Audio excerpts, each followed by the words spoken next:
जरूर कापालिक था।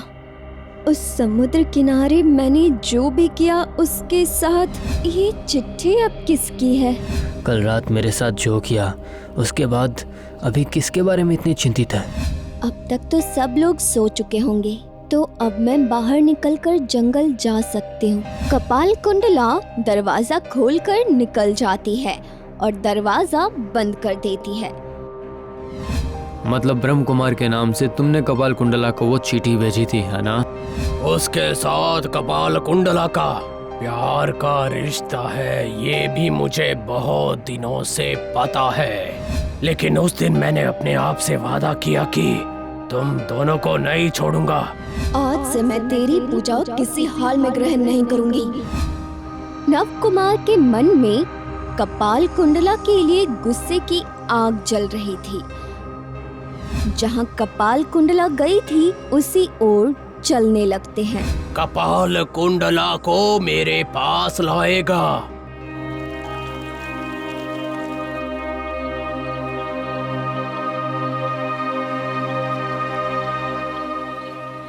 कल रात ब्राह्मण कुमार के साथ जहाँ पहली बार मिली थी वहीं जाती हूँ।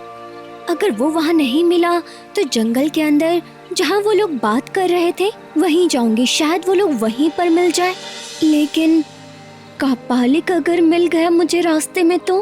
कल रात की सारी बातें जानने के बाद कपाल कुंडला बहुत हैरान रह गई थी।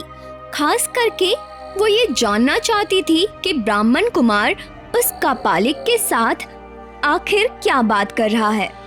हाँ, कल रात वो मुझे यहीं पर मिला था, लेकिन अभी तो यहाँ कोई नहीं है। तो फिर वो सामने जो टूटा सा घर है वहां जाकर एक बार देखती हूँ।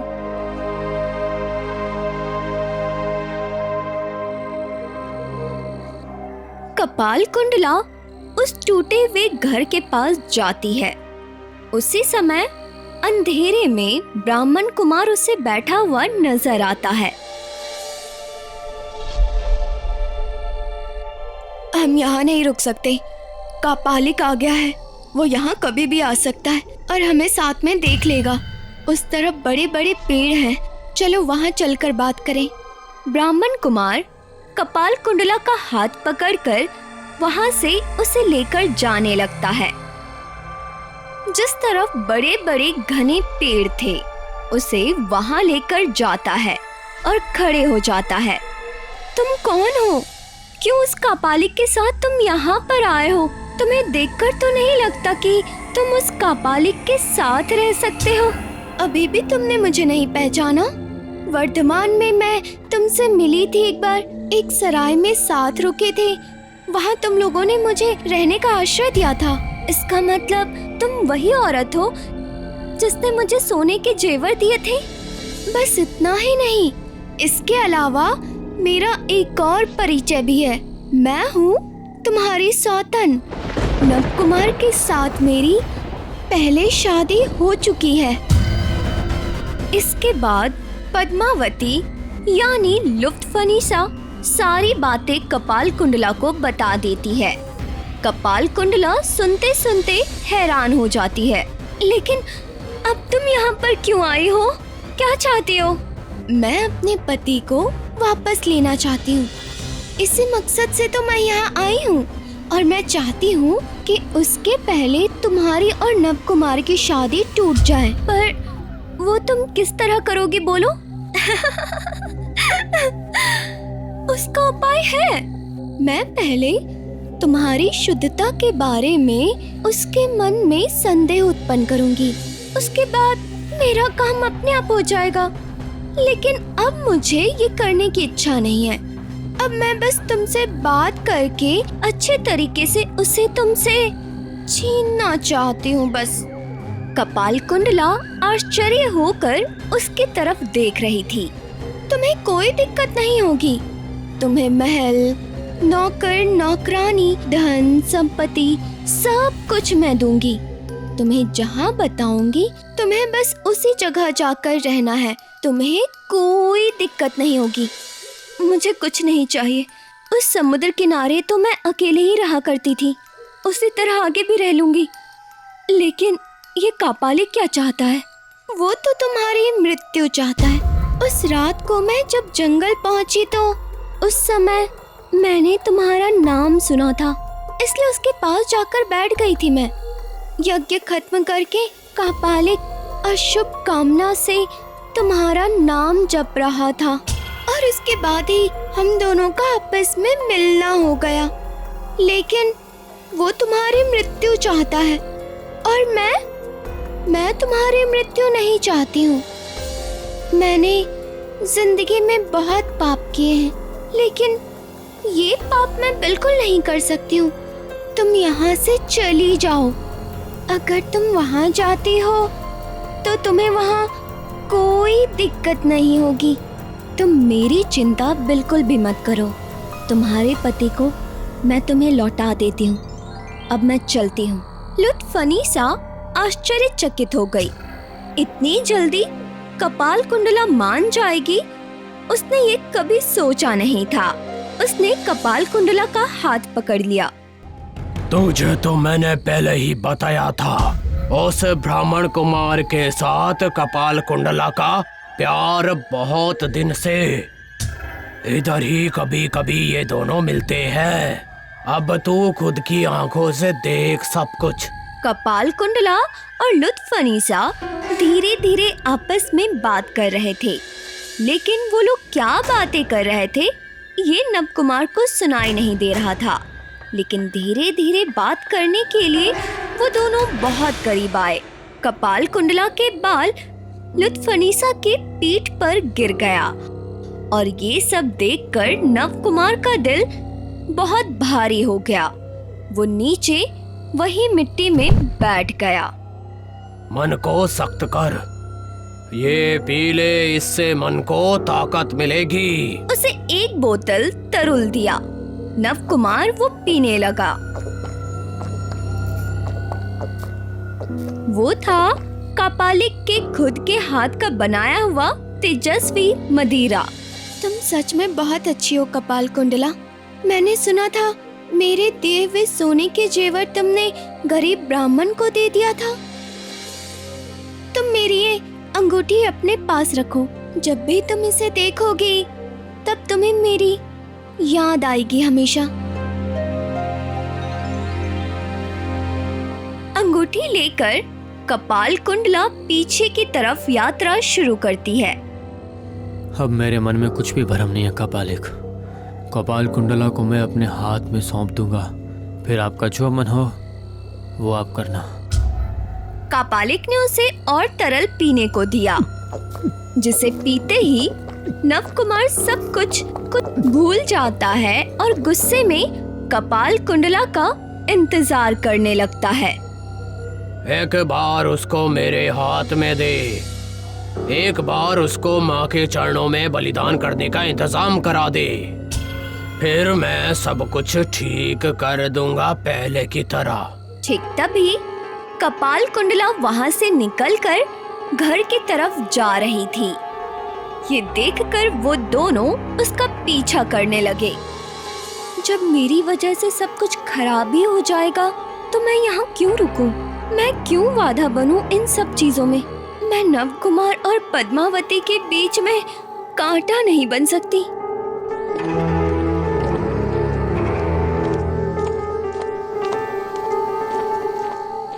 लेकिन मैं अपना ये जीवन समाप्त भी तो नहीं कर सकती। ये जीवन मेरा नहीं है। ये जीवन तो उस कपालिक का प्रतिबिंब है। कपाल कुंडला को पता था वो आत्महत्या नहीं कर सकती, लेकिन ये जीवन जीने की इच्छा भी नहीं थी। उसे बार बार ऐसा लग रहा था कि इस जीवन का अब कोई फायदा ही नहीं। वो आसमान की ओर देखने लगी। आसमान में एक समुंदर का किनारा दिख रहा है। उस समंदर से एक नाव आ रहा है और उसी समुद्र के किनारे मैं बैठी हूँ। वो तो कापालिक वहाँ बैठकर पूजा कर रहा है और ये तो समुद्र वाली माँ की मूर्ति है। समुद्र मुझे बुला रहा है। कपाल कुंडला चौंक कर पीछे मुड़ती है तो देखती है वहाँ नव कुमार खड़ा है और वो उसे मृन्मयी की जगह कपाल कुंडला कह रहा है। कपाल कुंडला रुको, सब कुछ खत्म हो गया है कपाल कुंडला, अब तुम मेरे साथ चलो। ये कहकर नव कुमार सामने आकर कपाल कुंडला का हाथ पकड़ता है और कपालिक के चेहरे पर मुस्कान आ जाती है। उसने कपाल कुंडला की तरफ देखा, उसकी आंखों में देखकर कहा, कपाल कुंडला मेरे साथ आओ। कपाल कुंडला आसमान में वही दृश्य फिर से देखने लगती है। कपालिक जंगल की ओर बढ़ता है और उसके पीछे पीछे कपाल कुंडला का हाथ जोर से पकड़े हुए नव कुमार चल रहा था। उसने मन में सोचा, जहाँ से ये सब शुरू हुआ था वहीं पर खत्म होगा। माँ के चरणों में दिया हुआ बेलपत्र कभी झूठ नहीं बोलता, कभी नहीं। इसके बाद तीनों शमशान की ओर जाते हैं, जंगल के बीच अंधेरे में गायब हो जाते हैं।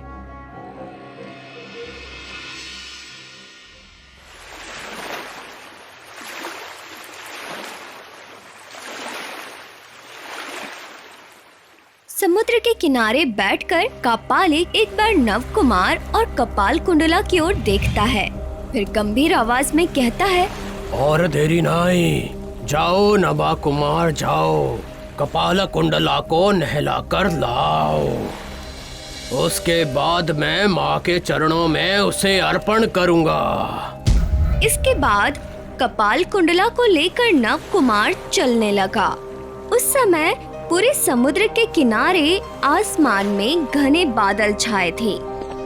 उनके रास्ते में हर तरफ शमशान भूमि और उनके पैरों के नीचे हड्डी का टुकड़ा आ रहा था। नव कुमार बहुत जोर से कपाल कुंडला का हाथ पकड़े हुए था। बीच में एक कलश नव कुमार के पैर से टूट गया और अचानक कपाल कुंडला को लगा कि नव कुमार का पूरा शरीर जैसे कांप रहा हो। ये क्या? तुम इस तरह कांप क्यों रहे हो? क्या हुआ? क्या तुम रो रहे हो? नहीं, मैं नहीं रो रहा हूँ। गुस्से और घिन से मेरा शरीर ऐसे कांप रहा है। क्यों? तुम इतना गुस्सा क्यों हो? क्या ये तुम्हें नहीं पता? तुम मेरे अविश्वास का कारण हो। तुम मेरे दिल के साथ खेली हो। जिस दिल में मैंने तुम्हें बिठाया था उसको तोड़ के तुमने शमशान में फेंक दिया है और तुम कहती हो तुम्हें कुछ भी नहीं पता है। मैंने अविश्वास वाला कोई काम नहीं किया। जंगल में जिससे मैं मिलने गई थी वो अगर उसके बारे में तुम जानते तो इस तरह की बातें कभी नहीं करते। क्या कुछ नया है जो जानना है मुझे अभी? जंगल में जिससे मिली थी मैंने वो अच्छे से देखा था। ये सुनकर कपाल कुंडला थोड़ी सी मुस्कुराई। उसके तरफ देखकर नव कुमार हैरान रह गया। सच बताओ, तुमने मुझे धोखा नहीं दिया क्या? मेरे प्यार का अपमान नहीं किया है? बोलो। जंगल में मैं जिससे मिली थी वो कोई आदमी नहीं था, वो एक औरत थी। किसी कारण की वजह से वो आदमी के रूप में थी और उस औरत को तुम अच्छे से जानते हो। उससे तुम्हारी पहली शादी हुई थी, वही वो पद्मावती। पद्मावती का नाम सुनकर नव कुमार निस्तब्ध रह गया। ऐसा लगा कि पूरा आसमान उस पर गिर गया हो। उसने जो गलती की थी अब उसे समझ आ रहा था। मुझे माफ कर दो कपाल कुंडला, मैंने बहुत बड़ी गलती की है। चलो इसी वक्त तुम घर लौट चलो। नहीं, अब ये नहीं हो सकता। अब मैं खुद को माँ के चरणों में अर्पण करने के लिए ही यहाँ आई हूँ। तुम वापस जाओ।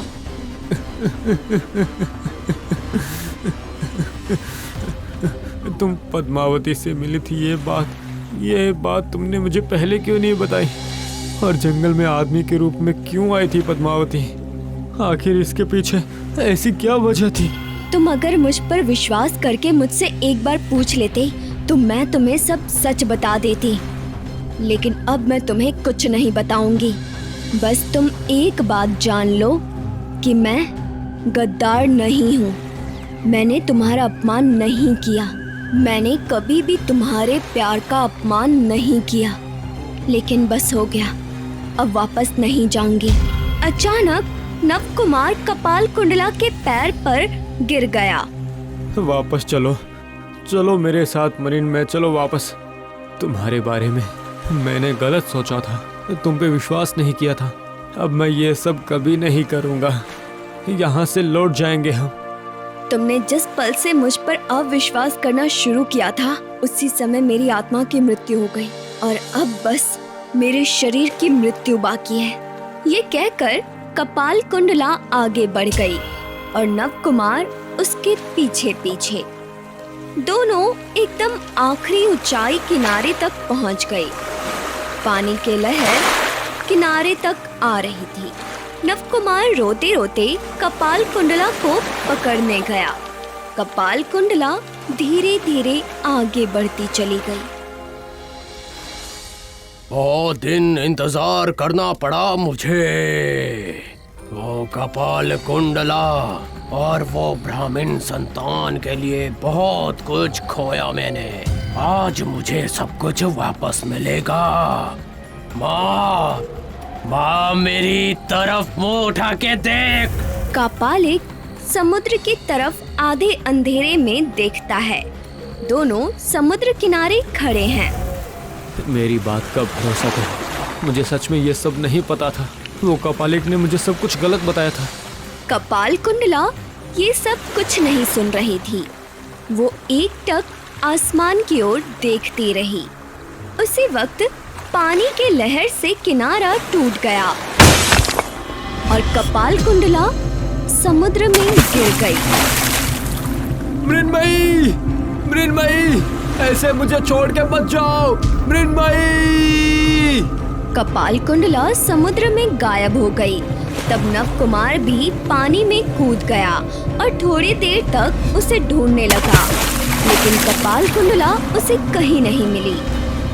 बहुत ढूंढा पर नहीं मिली। आधे अंधेरे में एक समय नव कुमार भी उस समुद्र में खो गया। उसके बाद उन दोनों को आज तक कोई नहीं ढूंढ पाया।